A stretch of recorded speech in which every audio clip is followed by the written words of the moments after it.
Hello, everyone. Welcome back to Beyond the Smile.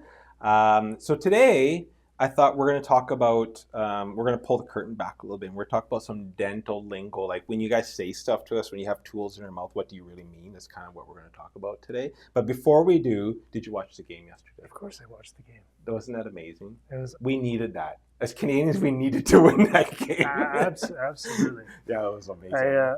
I was very, very happy for Bennington. Yeah. I thought that was he an got absolute crapped on, redemption. and he was amazing. So what I thought we'd kind of seen today is just chat a little bit about a few of the things when you're working with patients and you might say something. How much of it is just yeah, see, I don't have to even say anything, right? So I actually, it's funny because, I like my AI and I play. So I asked ChatGPT stuff and it gave me some things were so dumb I added my own. But so we're going to go around and just a few things. The first one I thought was really, for me, and I think we talked about it before, and this might be not lingo, but a little bit it is, when you're measuring gum and there's a bunch of numbers you're throwing out, what the heck are you saying other than like, just rob guys and get your shit together or what? So the best analogy I can give you is if you're looking at a collar. Right. And so your collarbone is the level of your bone. Right. The top of the collar is the level of your gum tissue. What we're measuring is the distance between those two.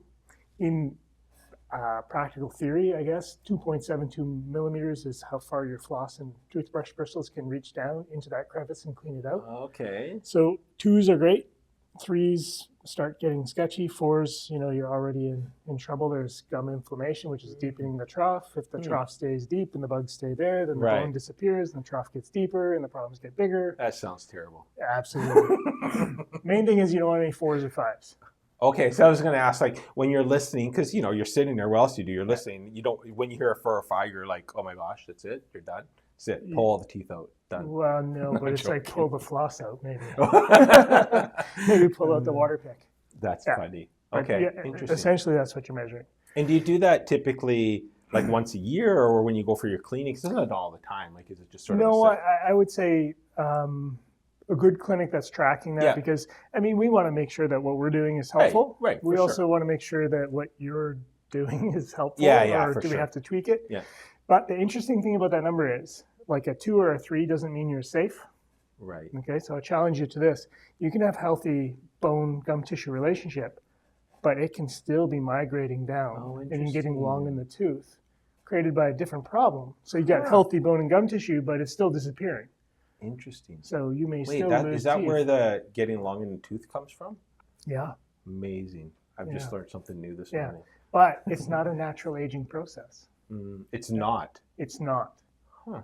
Like you're not born predestined to get long in the tooth. Interesting. Yeah. Stuff happens. So. See, look at that. There you go. I bet you ChatGPT didn't tell you that. I know. I didn't ask for the answer because I'm like, we're gonna get the human answer on it. So I'm curious how much of this stuff when you're because I always find it I do find it funny. You're going for a cleaning or dental work and you're trying to have a conversation with the patient when they got stuff shoved in their mouth and they kind of. Not me. I'm very respectful. But like, is that done just to to make sure the patient's comfortable? Like, you know what I mean? Because you don't have to talk. I know it sounds silly because most patients have stuff shoved in their mouth, but is it because it just kind of keeps it a little bit more comfortable? And I think that comes down to, psychology 101, right? Like know your patient, know your relationship. Some people like that. Some people like to just completely tune out. Right. And it also depends on what you're doing. So sometimes I'm highly focused and then it's like, hey, listen, whomever it is that's assisting me, you become the storyteller. That's fair enough. Because I need to focus. Totally. Yeah. Interesting. And you want me focused. Yeah, I would hope. Yeah. I think. Yeah. So when you think, that's what I find, like when you say things like, you're just going to feel a little pressure. Is it really a little pressure? Or are you just setting this up to be like, this is going to hurt, but I'm going to tell you that it's a little pressure? Yeah, well, there's a lot of that, right? So you talk about pressure instead of pain. You talk, discomfort instead of pain. And I promise you, it's not even a class. Like they don't teach you that. I think it's part of your dental ninja skills. I was going to ask, like, is there? I was going to ask that. Do you get taught that, or do you kind of pick it up from just working with people? Because even things like this might be a little sensitive or whatever when you're doing something like, sometimes it's way more than a little sensitive. Yeah. So, and part of it is reverse psychology, right? So you're trying to frame it, right? I mean, quite honestly, it's the challenge of our profession, right? I mean, you're working in a tiny little coffee cup space that's dark and wet and moving, and the patient's alive and awake, and they have issues, and you're trying to keep everything pristine and perfect, and it's a challenge. Difficult. It's a dance. It's a dance. What about when you hear that we're going to keep an eye on that? Yeah. Does that mean that, is that a way of saying like, okay, like maybe not today, but within the next months, and we're going to have to deal with that? Again, psychology, right? So some people, they need some time to process that, right? So you can't just sort of spring things on them. I generally don't like that phrase because, I mean, I have no idea, and we can ask AI, but I generally believe that every problem gets worse until it gets solved. Right. So that's fair. Yeah, no, and it's funny because I think that's, when I was reading through some of this stuff is, I mean, I've been a patient obviously of yours for a while, and someone like, oh, they've never said that to me. Like I've never heard, like the numbers always do, and then I always find it funny having a conversation with stuff, and you're like, like you're trying to answer. Well, you can understand more than you think.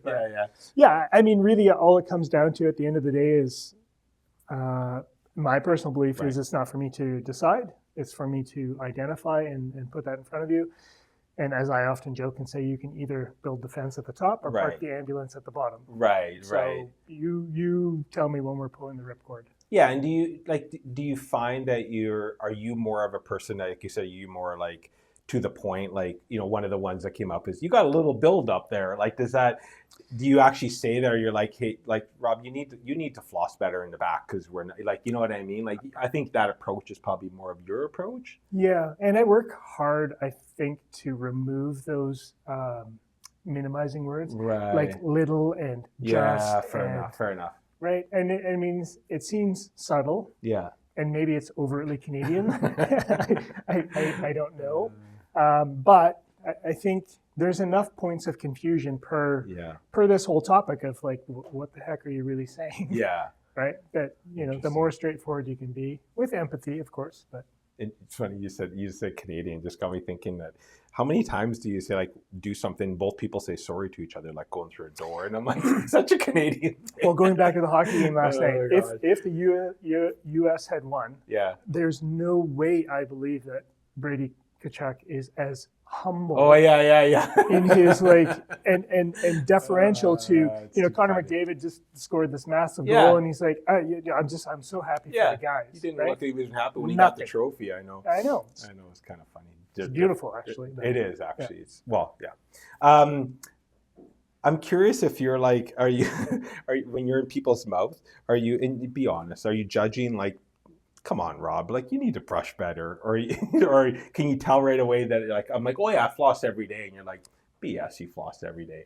Like, you might not come out and say that, but I might. Okay. Yeah, no, I mean, if I literally will say things to patients when I first meet them, just to say, hey, listen, like, this is about you, it's not about me. And the more transparent we are, the better I have opportunity to get you to wherever you want to go. This is not my journey. No, fair enough, right. So categorically, I will tell you, I promise, hand to heart, parents' ashes, all the whole stuff, I don't make any judgments, right? I only see challenges. Right. I totally make judgments. I would totally. I'd be like, you're lying to me right now, and I can't help you if you're going to lie to me. And maybe that's why I'm not a dentist. Well, the only reason. Now I'm worried about my marketing. Yeah, that's right. I judge. Yeah, all the time. Like, come on, Mark. Why are you posting this stuff on social media? Exactly. Just kidding. There's a little bit, but yeah. Interesting. I left this in because I thought it was so funny. It says, is it true that dentists can literally smell when someone has a cavity before they're even looking? I would say no, but I will tell you can smell like death. Well, sure. / necrosis. Sure. Yeah, I can see that. But you can't always tell exactly where that's coming from. Got it. Yeah. I mean, that can literally be just, you've got a lot of buildup. Yeah, for sure. Underneath the gum tissue, everything's, this could be pus, blood. Yeah, it could be anything, yeah. Interesting. Yeah. But no, or at least I can't. Right. Maybe I need a new sniffer. Maybe. Need to be better. One of the things that I can't open my mouth. Why? I just can't. So that must be frustrating for dentists. Are But you when you telling say me that open, you want me to write to your wife that you don't have a big mouth? yeah, there you go. So when you say open wide for me, and I'm like, I can't open any wider. Do you have is there? I remember, and I can't remember when it happened, but when I was getting one of my implants, that I remember kind of be put out a little bit, Yeah. and someone saying, "It's going to be a difficult one because you can't get in there because I can't open my mouth wide." Is there a lot of that you see, and you gotta work around? Well, you for sure, Yeah. and that's part of my earlier commentary. Is some people are a dream to work on, Right. and other people, they have physical challenges. Other people are like, Rob, I got it. Yeah, I mean, it's a gradient. Yeah, right? It's like Rob to really good. The interesting thing is, if you talk about things like sedation, like Right. true sedation, IV sedation, that sort of thing, it actually switches off a lot of protective muscle splinting, etc., which can be good, but it can also be not good because Right. you can actually take those patients and overstretch them and hurt jaw joints. And so you got to be careful with it, for sure. Interesting. But yeah, it's more our challenge than your challenge. No, yeah. You say that, and I immediately think, okay, Rob, how come you can't open wide? Yeah, I know. I know you're judging me. See, you said you don't judge. No. You just judge me. No, Just kidding. I'm hunting the why, Rob. I'm hunting the why. I'm not coming back. Next time I come back in, it's going to be like, how can you tell, when you ask someone how often you floss or whatever it is, what are the telltale signs that you're not flossing as much as you should, or you're not maybe even brushing? What are some of the signs that you can tell right away? Like when someone opens their mouth, you can tell that they're not doing what they should be. It's purely inflammation, right? Is it? So, okay. So if people are missing certain areas or there's flaws in their technique, you're going to basically see the remnants of what's left behind. Right. If it's an, let's say an infrequent flossing, all you have to do is take a piece of floss in between the teeth. Inevitably what you're going to get is bleeding basically right away. And that's the reason why a lot of people stop flossing. They're like, oh my gosh, it's bleeding. It's like, well, yeah, it's because you have all of this infection in there. It's a bit medieval, but it's like bloodletting. Yeah. You get past 5 days or so, that bleeding goes away because you've removed all the deposits. You've gotten rid of all of the inflammation that's in there, and now you have a much healthier presentation. Right. So it's the consistency, as is the thing in all of life, that is important. Right? Yeah. Well, it's going to be a little bit of short-term pain, but it'll get better after you do it, right? So, do you have any, and this isn't really a lingo, but I'm curious, do you have any favorite things that you work on as a dentist, or are there things you're like, I do it because I have to do it, but if I've never had to do this again, I would not lose any sleep? You mean like procedures? Yeah. I've already eliminated people, the things. more Robs, no more Robs. Very few times in my career, which is almost 3 decades now, have I quote unquote fired a patient. That we've had conversations with people before, and it's really just becomes an issue of whether or not we're the right fit, for sure. whether it's approach, values, etc. But procedures, for sure, I have definitely cut some procedures out. And honestly, when you graduate as a dentist, you have essentially the license to do almost anything you want. Right. And yet there are 9 different specialties, right? There's kid specialist, bone and gum specialist, tooth remover specialist, root canal specialist, even crowns specialist. Right. So if you really want to be good and apply your craft, etc., you take constant training. You're continuing to improve your skills. It's very difficult to do that across the whole gamut. Right. So there are always going to be outliers, I think, in each of those realms or regions where it's like, that is the reason why there is a specialty. Right. And so, definitely stuff I don't do. I'm like anti-dentures. Right. I don't enjoy it. But so you did it before? I did it before. Okay. Yeah. Of course. But you were able to just get it out of your practice because that's not what you want to do. Right, and quite honestly, now it's been not my focus for so long. So you wouldn't want to go back. I'll do implant-supported dentures. Right. But at this point in time, I no longer feel like if you were saying, hey, I want some dentures, I don't know why you would choose that, but if you were, or you're forced into it, I would say, hey, Rob, great choice in your particular presentation, but I'm not your guy. Okay. Right. I no longer have the confidence that I'm going to give you the best result. Right. And that's what I'm interested in. Right. Right. Interesting. Yeah. How about dental phobias? Like, how do you deal with people that, or a lot of things we're talking about, like the lingos I joked around, like, is part of that just making people feel comfortable that maybe are uncomfortable with dentists, like, or the procedures or what's happening? Because there's a lot. I think I said the story, like when I was a kid, I hated to go to the dentist. He was not nice. He had just was rough. There was a whole bunch of things. So you kind of get that fear of going into a dentist. So there's a lot of this stuff just kind of like take a breath with your patients, and like how do you deal with that side? Yeah, for sure. So first things first, right? Fear is not rational. So yeah. I mean, don't try to explain it away. Yeah. Secondly, oftentimes in the fear, there's a specific fear, right? So if you can hone in on that and manage that, certainly your demeanor, the environment, all of the different paraphernalia that we can add to the mix, whether it's neuroscience products, and there's a whole gamut. And then eventually, or ultimately, I guess what you have in your back pocket is sedative options, right? You can get into medication if it's required. Right. But my experience is, it's probably something like you've had, where you've had bad experiences, and if you're able to subtly hear that person, support that person through that, and start to change those experiences, you'd be amazed at how far people can actually come. Right. Right. Interesting.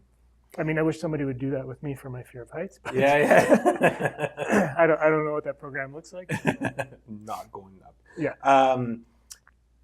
What's been one of your big oops moments? Have you had that? Because that's one thing I wouldn't want to hear if a dentist is like, oops, oh crap, or something. Like, have you had a moment where you're like, because stuff happens, either you or someone like. I mean, sometimes you think that you're able to solve a problem, and maybe you're pushing the bounds of. You're like, I can do this. Yeah. Right. You've got, especially early on, you have a lot of confidence. Right. Sometimes unjustifiably so. Yeah. But yes, sometimes the outcome is not great, and or it leads to something where there's further treatment that's required, and that's a risk. And I think the more that you're in the game, and the more that you see, hey, what I'm doing is man-made, right? And even if I do it with absolute precision and skill, I now have to trust you, Rob, that you're going to use your teeth as they're supposed to be, and not as tools, and you're going to do the things that you're supposed to do. And hey, it's biology, right? So. Just like medicine has done a really great job, you go in and you get a hip, and they say, yeah, surgery went really well. And it's like, well, I'm still having trouble walking. It's like, well, the surgery went really well. The picture looks really good. We could do a revision, and you could do it again if you wish. Somehow for us, we have this exacting standard. So Rob comes in, he's coming in broken. Something's not right, which is why we're treating him to begin with, right? It's my job to say, hey, Rob, you understand that you came in with a problem, right? I'm the solution guy. So if it doesn't feel great at the end, I'm still not the guy who screwed it up to begin with. Right? So I think it takes a while to be able to communicate with patients in that manner and not own everything. I think that's where the big mistake in my profession comes from. And I think that's where you say, oh my God, I screwed that up. It's like, well, you didn't really. I mean, you tried, and maybe it was ambitious. Right. And maybe Plan B should have been Plan A all along. Right. Fair enough. So interesting. Is there one thing, or what is the one thing? Is there advice that you give patients that you feel like the one thing they don't follow? Is it flossing? Is it like brushing properly? Is there one thing that you're like, wow, I wish that they would just do this? like is anything come to mind? I mean, those two kind of come to mind are probably the ones that most people slip on, probably flossing and stuff. And they are, right? And so I always say, it's an ounce of prevention's worth a pound of cure. It's probably 10 pounds of cure in my world. But I often say you'd rather hang out with the hygienist than me. Right. Like, no offense to our relationship. Yeah. If you're hanging out with me, our solutions are a little bit more advanced and we're a little bit more complex, right? So if you could just slow down and see your way clear to at least once a day, like the end of the day, I say, snap your floss through your teeth. Right. Let's focus on technique. You break the chunks loose, then you're gonna take the fire hose, which is your water pick, and blast all of it, and then you're gonna come along with your street sweeper. Right? But you're gonna go slow, right? Most people scrub with that thing. It's like technique is everything, right? And if you did that really well, like 10 minutes a day of your life. Not even. It's not even. It's so funny because I think the last time we did this, you're saying that if you count, most people don't brush for 2 minutes. So I've been cognizant of like the electric toothbrushes are great because they have a timer, but when you don't, sometimes if on the road and stuff, I don't. And I'm like, a couple times I'm just gonna do it like I would typically brush, and I'm like, what? It was 49 seconds. I swear I've been brushing for like 3 minutes. 49 seconds, I bet you, is above average. Yeah, it was kind of funny. So now I'm very like, no, I gotta stay. I gotta do it. Like, but it's kind of funny. Yeah. Well, and again, just like don't rush it. Yeah. Right? I mean, well, we got places to go, man. Well, you got things to think about too. You can always do that while you. No, you don't want to think. You don't know what's up here. No, I know. I'm just kidding. It could be very meditative. Yeah. Well, it's just funny really though how as we've been doing these live streams, I've kind of been, kind of learning more about the dental and practice and how important oral health is to like the rest of your body. Oh my gosh. It's something that I've never connected the dots. Like never connected the dots, and maybe a lot of people don't. But how important, how it affects so many parts of your body when you don't have good oral. Well, I you know me. I love Bubba. Right. Yeah. But yeah, I mean, it's the start of a tube running through your body, and 80% of that middle section is your immune system. Yeah. So if this doesn't look good, that immune system's not going to look good either, right? So. Yeah, it's crazy. It only makes sense in my mind. Yeah, but I suspect most people don't think that way. No. Like they don't think that something's going on. But at least it's a starting point to say, well, maybe I should ask some questions. Yeah. Right? And maybe it's not a brushing and flossing issue. Maybe it's an actual nutrition issue. Right. Yeah, maybe for it's a leaky gut syndrome. Whatever it may be, You name it. Right? Yeah. I mean, it's interesting. You read enough health histories as people come through, it's like, it's shocking how many maladies that are out there, in the population in general. And, as we get older, this gets a little bit more gray. Yeah. It's like, you used to draw a line through no, and now it's like, oh, no, I better explain that one. Right? Yeah. It changes. Right? Yeah, interesting. Awesome. Well, thank you for chatting about partially lingo, partially sort of patient. Yeah, it's like, I don't think I gave you the secret decoder ring at all. I feel like I can still check around the weird words. Is there? What's the weird word? What's a word that we might have missed?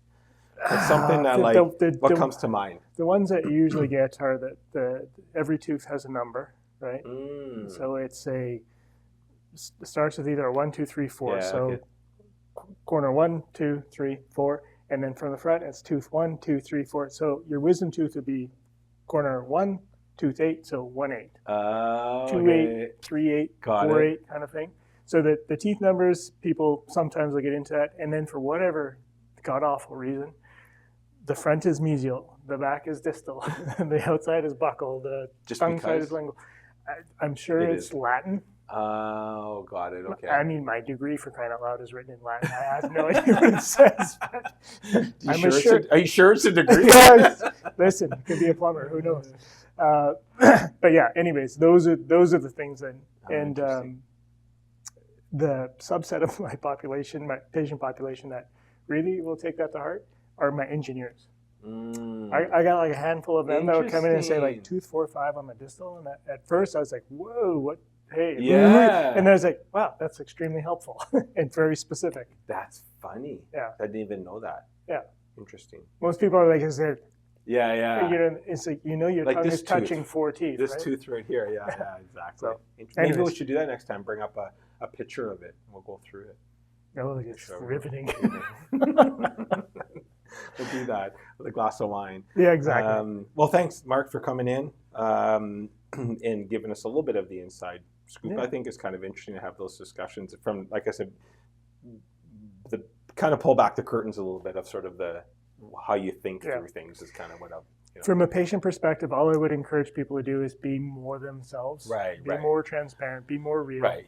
The more real the interaction, the better the outcomes. Right. I promise. Yeah. Interesting. Yeah. Well, thanks. And if, like I said, if we always say, if you have any questions, just reach out to Dr. Mark or the team at Kelowna Dental Solutions.